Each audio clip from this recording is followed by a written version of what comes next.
What I would consider the top 3 deadlifts of the session as far as technique goes when it comes to overweight moved. Let's take a look at it. There's a couple of things we'll touch on these ones, but the first thing is actually, no surprise, Dominic Jenkins is going to have the example deadlift in this session to highlight a couple of key points that you might be able to carry over yourself into your own deadlift session. Now, first things I look for in these front-on videos. Front-on videos are quite challenging to see all the picture, but there is things that you can look at that are telltale signs, and they'll make more sense when I cover a few different people in this video. But first things first, he takes a nice deep brace. His arms are loose and long. You can see shaking his arms, pushing his lats down to extend them. As he comes down, we do what we call a corkscrew slack pull, which is something that both him and Cam do quite well, where you twist the bar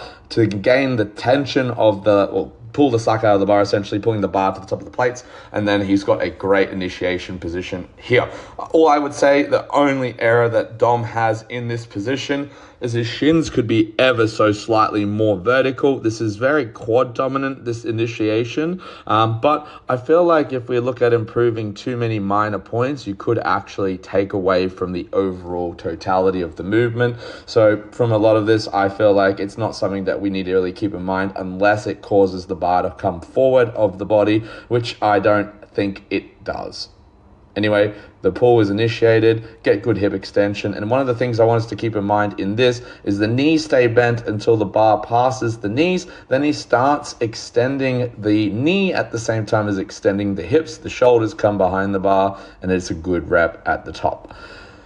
Tristan Jones. We've been working on his setup, and the pulling the slack out of the bar from the bottom has been far better. Only one tiny error from Tristan is that he pushes his hips too low at the setup position. What I want us to focus on is the plates to the side. Watch them roll forward as Tristan comes down to the bar. All that means is either one of two things. One, he set up the bar way too close to the shins. The shins are looking very vertical, so I would say that it is B, the hips are dropping too low. So watch the plates, they roll forward before he initiates that initial portion of the slack pull and the deadlift. We watch Dominic Jenkins' bar, there's no movement whatsoever, it just goes up. So that's something to keep in mind, Tristan, for you. Making sure we don't go too low on the hips, because if we watch anyway, when we start that pull, the hips rise as it is.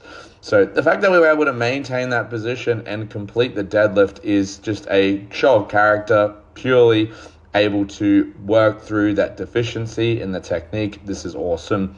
But let me just make sure we focus on next time having the hips probably about here before we start. As you watch, they will return to that position anyway when you're in this portion of the deadlift. Otherwise, Josh, this is also a great deadlift. I would say that this is probably the best deadlift I've seen Josh do ever. And on top of that, this is on par with Dominic Jenkins' one, and it's a 1RM. So that's pretty cool. The energy was good. Good initiation. The only thing for Josh is that we could increase our ability to pull the slack. So we're in this position. He needs to tense his lats and think about shrugging up the bar to gain that slack out of the bar. As he brings his hips down, it will make that initiation so much easier. As you notice, his bar doesn't pull the slack out, and this is definitely enough weight to do that. Remember, watch Dominic Jenkins' bar. The slack is pulled before the bar comes off the ground.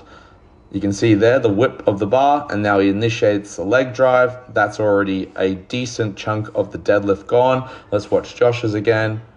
The bar does not bend whatsoever until he actually produces the leg drive, and then it creates that slack pull. Still not bad. I just think that this is one of the positional things that he could look at fixing up here. So tight lats, that'll allow us to get a way better pull, but overall, great deadlifting overall for all